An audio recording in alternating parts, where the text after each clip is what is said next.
Do you love mythologizing the memory of dead historical figures, or using faux humanitarianism to evangelize for your religion?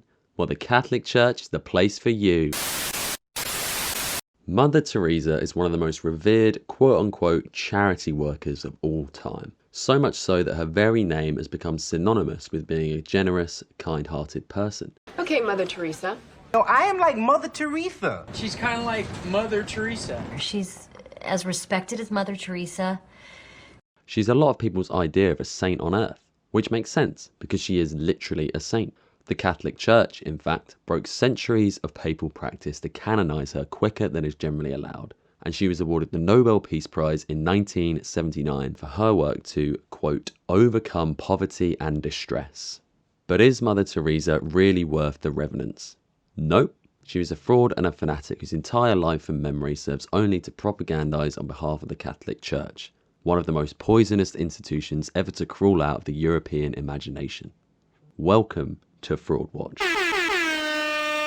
Let's take a step back. If you didn't know, Mother Teresa was a Catholic nun who set up the Missionaries of Charity, a charitable organisation that ran a hospice in Calcutta, which is a city in eastern India. Mother Teresa's Home for the Dying, it was called, and she worked there hoping to provide free end-of-life care to the city's poor. That all sounds great, and it sounded especially great in the 1970s, when Reagan and Thatcher plunged millions of people into abject poverty and made cold-hearted capitalist individualism the world's dominant ideology. That did a great deal to undermine the notion of charity and collective cooperation. And in that world, Mother Teresa's supposed altruism became a real beacon of hope, an example of true selflessness in a world dominated by this otherwise depressing orthodoxy. As a result, she became something of a celebrity, which is actually understating it. She was an international sensation who hung out with presidents, princesses, and the Pope. Now, as you might expect, all that attention came with a lot of donations. Donations her charity was happy to accept. We don't know exactly how much money they made over the decades because her organisation has never made that public, but we know it was a lot. The woman who took over from Mother Teresa, who has the genuinely incredible title of Superior General Sister Nimrala, was actually asked directly how much money the charity brings in. She wouldn't give an actual figure because, according to her, God is their banker and he's the only one with access to the accounts, but she said it was countless, which, you know, sounds like a decent amount. And some journalists reckon they could have taken in hundreds of millions of dollars worth of donations during Mother Teresa's lifetime. So it's only fair to ask, where did all that money go? Now, if you're lucky enough not to have had your working memory completely eroded by a dopamine-driven social media addiction, you'll remember that Mother Teresa was awarded the Nobel Peace Prize for her efforts to overcome poverty and distress, which is what her charity always claimed to be doing. It existed, in her words, to care for the hungry, the naked, the homeless, and the unloved. So you'd think that with millions of dollars pouring in, some of that would, forgive me, trickle down to the poor people Mother Teresa was so invested in caring for. They could have used it to hire a doctor, for example, or some cleaning staff, maybe buy some medicines, even just some painkillers to ease people's passing. Well, they didn't do that. Over the years, plenty of journalists and volunteers have passed through Mother Teresa's hospices, and their eyewitness accounts outline in detail conditions that can only be described as shite. A guy called Robin Fox visited her home for the dying as the then editor of the British medical journal The Lancet. He described conditions as haphazard, which seems like an understatement. He said there were no doctors and that medical decisions were being made by nuns and volunteers with little or no medical training. They didn't even have any real painkillers other than paracetamol, an F-tier drug if there ever was one. Mary Loudon, who actually volunteered with Mother Teresa in Calcutta, says she saw overcrowding, dirty syringes being reused, and a 15-year-old boy with a kidney infection who almost died because the sisters wouldn't give him antibiotics or transfer him to the nearest hospital. Now, to be fair, it's true that medical care in India in the 1970s and 80s wasn't great at the best of times, so there's a relatively low bar. But are we really supposed to believe that this charity, bringing in millions of dollars worth of donations, couldn't afford a driver to take those with the best chance to hospital, or for a basic stock of antibiotics? Where did all that money go? Well, a lot of it went straight to the Vatican. In 2017, an investigative journalist named Gianluigi Nuzzi published accounting documents from the Vatican Bank, one of the world's most secretive and notorious financial institutions, revealing that the funds held in Mother Teresa's name made her the bank's biggest client. They supposedly amounted to billions of dollars, so much that if she had made substantial withdrawals, the bank would have risked default. The rest was used to set up other locations and facilities. At the peak of their powers, the Missionaries of Charity operated 600 different missions, nursing homes and hospices in around 120 countries, which is huge. That's more than Oxfam. But why? Why would you set up more operations when you can barely care for the people in the one you already run? It doesn't make any sense. Unless you understand who Mother Teresa was and what her motivation was for embarking on a life of charity. Contrary to popular belief, Mother Teresa didn't always run shitty hospices. Until she was 36, she was working in a Catholic school in Calcutta, teaching local kids and probably beating the shit out of them if they misremembered a prayer. These nuns don't fuck around, guys. This is real old school fucking Catholicism. But then she heard a voice, that of Jesus Christ himself, who said unto her, "My little one, come, carry me into the holes of the poor. Come be my light. I cannot go alone. They don't know me. How I long to enter their holes." In your love for me, they will see me, know me, want me, for them I long. That is the message that Mother Teresa said motivated her to start her life of charity. And you'll notice there's not much talk here about caring for the poor. Look at the language. Carry me into their holes. They don't know me. They will want me. Thinly veiled eroticism aside, it's literally all about bringing Jesus into these people's lives. It's about introducing the poor to Christianity, which is pretty much all Mother Teresa ever did. That's why she called her charity the Missionaries of Charity. She was, first and foremost, a missionary. Now, I get the impression that some people, and Americans in particular, think that being a missionary is a straightforwardly good thing, that missionaries are just charitable Christians who care for their fellow man. But they're not really. They might provide some charitable service, but the primary purpose of a missionary is always to evangelize for their chosen God, and all they do is use humanitarianism as a Trojan horse within which they can smuggle their religion. This isn't the secret, and Mother Teresa herself was pretty open about her religious motivations. She spoke openly about what she called the risk that her and her charity would become, quote, only social workers, when really their work was an expression of their love for Christ. And if you think about it, you've probably run into similar schemes yourself. When I was at uni, the Christian Union would give out free tea and toast to people on their way home from nights out, which was sick, but they didn't do that for no reason. It was a recruitment drive that lured people in with the promise of free treats only to present them with religious propaganda. Okay, religious propaganda is a bit strong. The tea and toast people only really wanted to tell you about their Easter service. But the point is that this is basically what Mother Teresa was doing, only instead of giving free food to students, she was giving bad medical care to dying poor people. It's actually worse than that. Susan Shields, another former volunteer who worked at Mother Teresa's House of the Dying, claims that the staff there would secretly baptize the patients. They'd ask people, very sick people who are scared and don't really know what's going on, whether they'd like a ticket to heaven. If they said yes, they would be baptized, in secret. The staff would pretend to cool the patient's head with a wet cloth, when in reality they were baptizing them under their breath, whispering the necessary words so that nobody could hear what was going on. Remember, this is in India, where most people are Hindu or Muslim, so I'm not sure secretly baptizing people would be particularly well received. And it doesn't sound particularly ethical to me. But I am just a soulless atheist with no foundation from which to build any kind of moral framework. So what do I know? So by now we know all about the shitty care on offer in Mother Teresa's homes for the dying. But there's more to the story when it comes to understanding why Mother Teresa did so little to alleviate people's suffering. And, would you believe it, it's religion again. Now, Christianity is a broad church, lol, but there's a strand of Christian thought that really glorifies suffering.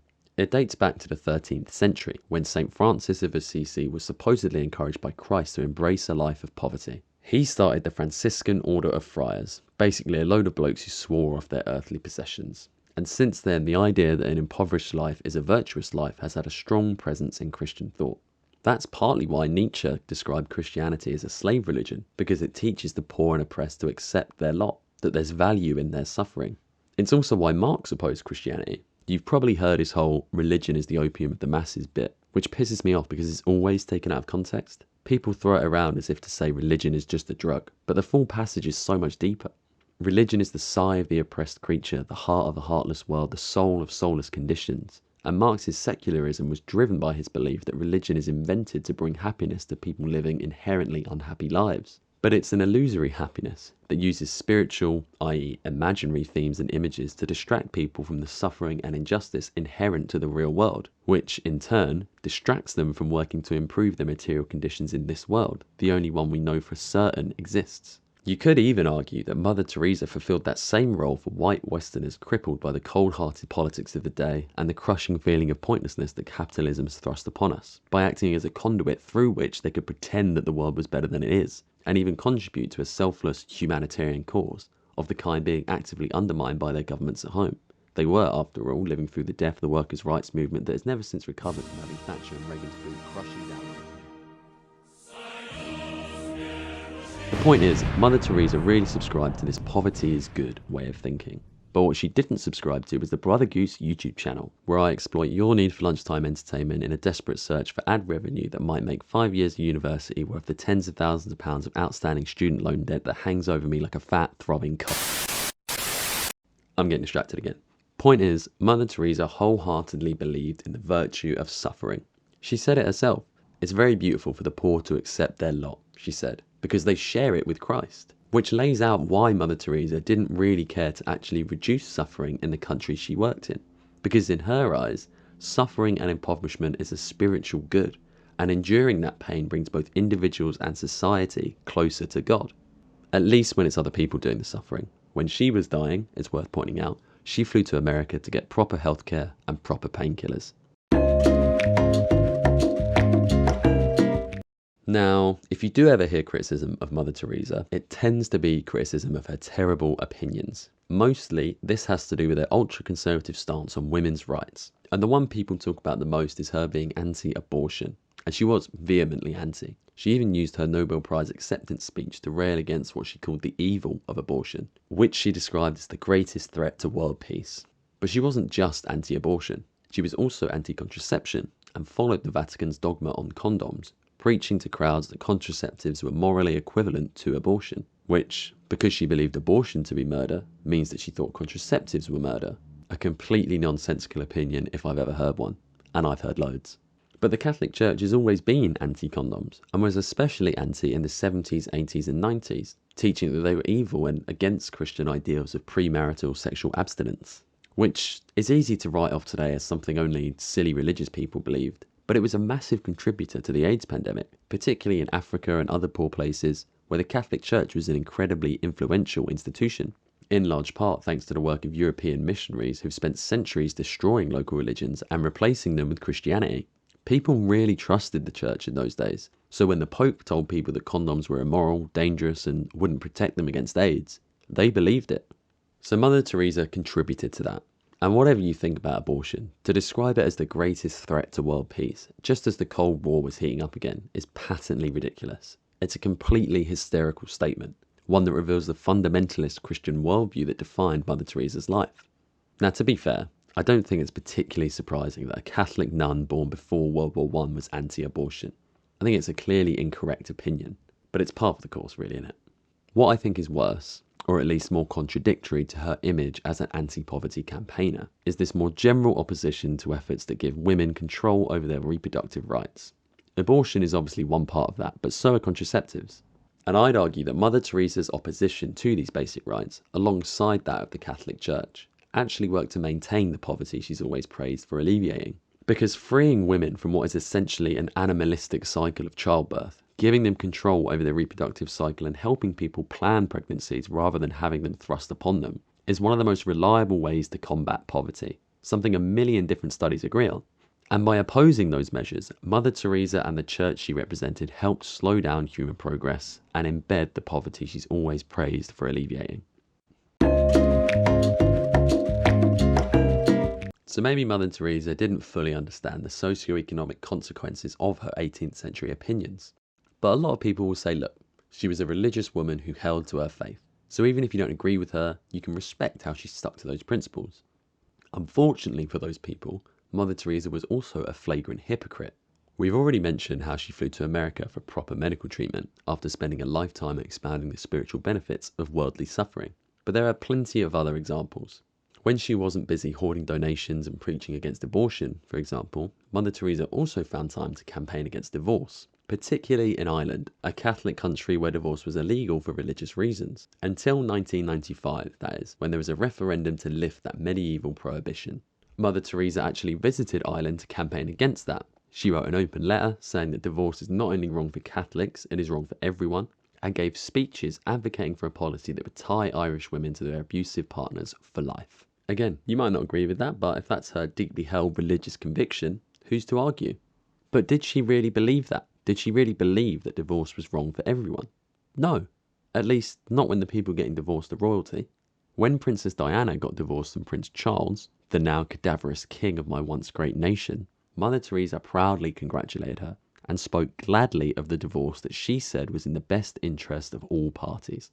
Which is a contradiction, right? You either think divorce is wrong or you don't. You can't have it both ways. So what's going on?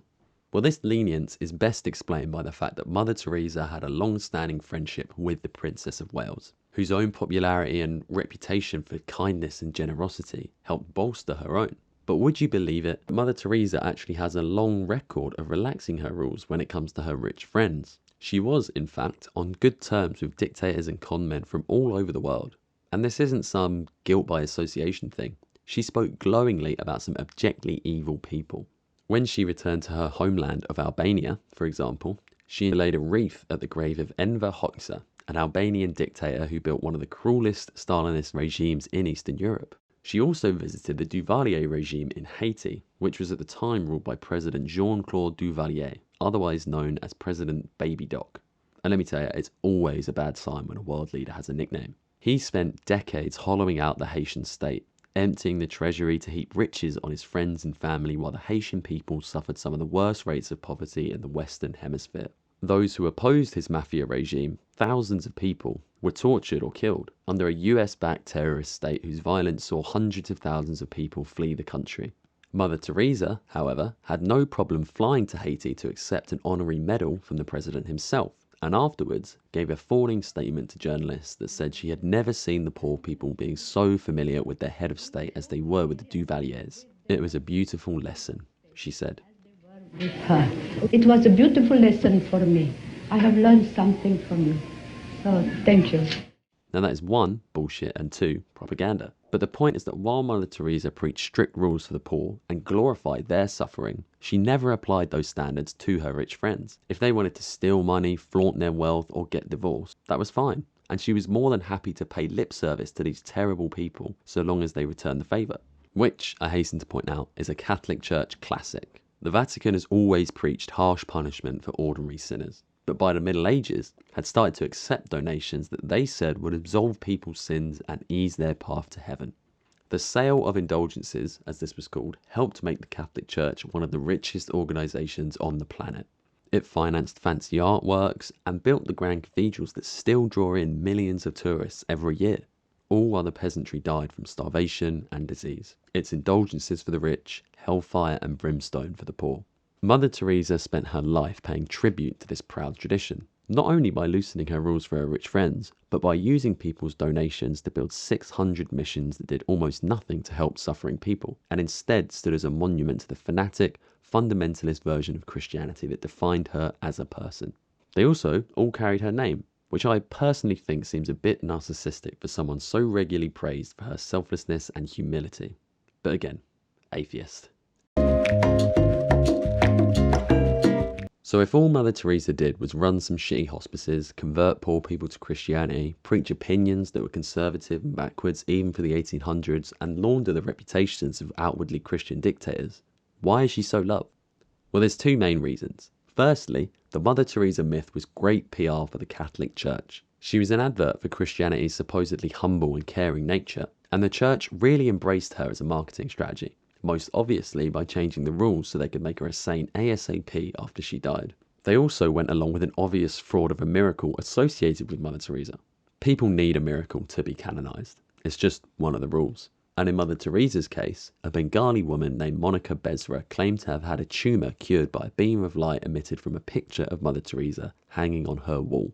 Monica, I'll point out, is a distinctly Catholic name, and an unusual one in Bengal, where people tend to be Hindu or Muslim. So you might suggest that such a woman, who who already has a framed photo of Mother Teresa, might not be the most objective of observers. Nevertheless, Vatican investigators looked into the case and decided it was genuine, despite the fact that the woman's doctor and husband said that she wasn't even suffering from a tumour, and had instead had a tuberculous cyst cured by a standard course of prescription medicine. So the church laundering her reputation is one element, but the Mother Teresa myth exists basically because of this guy, Malcolm Muggeridge, an English journalist and former spy who just kind of decided that Mother Teresa was the best person ever. Seriously, Malcolm had been agnostic for most of his life, but in the 60s went through a spiritual revolution and converted to Christianity. He even wrote a book about rediscovering Jesus that came out in 1969, the same year that Malcolm produced a documentary about Mother Teresa for the BBC. That was called Something Beautiful for God, and it's that documentary that catapulted Mother Teresa to fame in the West, largely thanks to Malcolm's influence. He was a pretty famous journalist at the time, who'd made a name criticising the immorality of the 1960s sexual revolution, all while being nicknamed the Pouncer by his colleagues for what they called his compulsive groping. And when he got back from Calcutta, he claimed to have been witness to a miracle at Mother Teresa's House of the Dying. Sort of. He said that the production crew had tried to film inside the hospice, but that it was so dark that they hardly expected the footage to be of any use. To their surprise, as Malcolm tells it, the footage turned out to be perfectly lit, which he believed was proof of the divine light that surrounded Mother Teresa and her mission. Malcolm, sitting in the front row, spun round and said, "It's divine light. It's Mother Teresa." His cameraman wasn't so sure. He said it was the new ultra-sensitive Kodak film they'd taken with them to Calcutta, and that the crew gave 3 cheers for Kodak when reviewing the footage, before Malcolm started spouting off about this divine light. But, you know, who do you believe? The technical staff who actually did the filming, or the presenter having a midlife crisis after a few decades of living the fondler's dream? They're basically the same. So it was this documentary, and the book released a few years later, that created the Mother Teresa myth, and introduced her to the Western audiences that would send her the millions of dollars she needed to build missions that did basically nothing in more than 100 countries. Okay, maybe nothing is a bit harsh. She did, I'll admit, at least let people die with a roof over their heads. But if she really cared about helping people, she would have used some of the millions of dollars she sent to the Vatican to improve conditions in her hospices. To, I don't know, getting people the medicine they need, even just some painkillers would have been an improvement. But she didn't do that, because all she really cared about was winning souls for Christ and using the perception of charity to proselytize for the Catholic Church. And that, as far as I'm concerned, makes her a certified fraud. Thanks for watching. Make sure you like the video, subscribe to the channel, and donate to my non-charitable organisation that makes YouTube videos slagging off people much more successful than myself. Cheers.